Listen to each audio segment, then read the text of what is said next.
For the mature skin that is severely dehydrated and lacks the radiance and at the same time is suffering from the aging spots, then Theraderm has devised the pumpkin peel. The pumpkin peel comes from the fermentation of pumpkin, and also it has been added with retinol, with salicylic acid.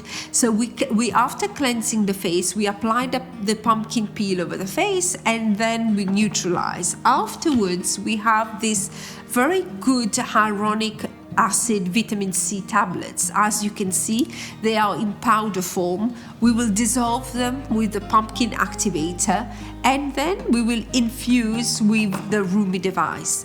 Having the capsule and the fact that we are activating them at the time means that we're going to have very fresh and active ingredients onto the skin.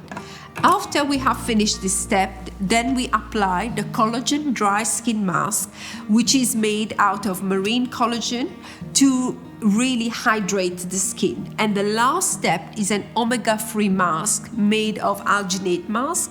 So we apply it onto the skin, and it will seal all of these actives to give it a more hydrated look and a brighter look. So this pumpkin peel is ideal for mature ladies with seeking anti-aging benefit, deep hydration, and also to correct their pigment.